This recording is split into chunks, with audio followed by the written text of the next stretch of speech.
ఈరోజు మంచి విషయాలు తెలుసుకుందాం. ఇప్పుడు చంటి పిల్లలు ఒక 2 years 3 years నుంచి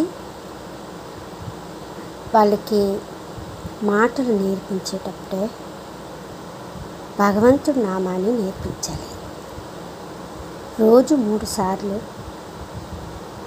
మీరు ఏ దైవాన్ని అయితే కొలుచుకుంటారో, మీకు ఏ దేవుడు అంటే ఇష్టమో ఆ దేవుడి నామాన్ని పిల్లల్ని నేర్పించండి. రోజు 3 సార్లు ఆ నామాన్ని పలకమని చెప్పండి.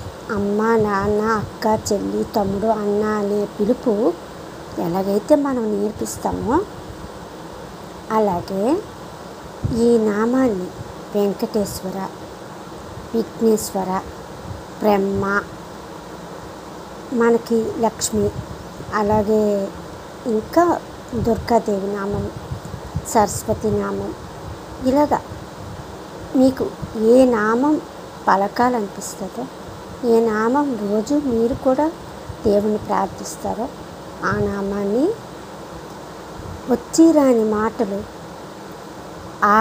ఆ టైంలోనే పిల్లలకి ఈ నామాన్ని పలకమని చెప్పాలి. ఇలా రోజు పడుకొని పిల్లలు లేచాక వాళ్ళకి నమస్కరించి దేవుణ్ణి 3 సార్లు తలంచుకోమని చెప్పాలి. అప్పుడు వాళ్ళు రోజు ఈ నామాన్ని అలవాటు పడి కొంత 10 ఏళ్ళు 12 ఏళ్ళు వచ్చేసరికి వాళ్ళకి అలవాటైపోయి రోజు వాళ్ళు లేచాక దేవుణ్ణి నామాన్ని తలంచుకొని లెగుస్తారు. కాబట్టి అలా చేయడం వల్ల వాళ్ళకి ఆ నామం సిద్ధి కలిగి వాళ్ళు మంచి లక్షణమైన గుణాలతో భగవంతుడు శక్తిని వాళ్ళు పొంది వాళ్ళు ఏదనుకుంటే అది జరిగేలాగా అవుతుందన్నమాట. అందుకు భగవంతుడి నామాన్ని వాళ్ళకి నేర్పించాలి. అలాగే చిన్నపిల్లలు వేడి చేస్తుంది, హీట్, దానివల్ల వెండి మొలతాడు కానీ వెండి బిల్ల అది హనుమంతుడిది మెడలో నిత్యం ఉండేలా చూసుకోండి. అలా వెండి లాగుతుందన్నమాట, ఆ హీట్ని లాగేసుకుంటుంది. హనుమంతుడి బిల్ల, వెండి చైను, కాలు మొలతాడు, పాదాలకు కట్టే దిష్టి దారంలాగే వెండిది కూడా అమ్ముతారు, అది తీసుకొని వాళ్ళు కట్టండి. అలాగే పిల్లలు కడుపుతో ఉన్న తల్లి రోజు ఒక నామాన్ని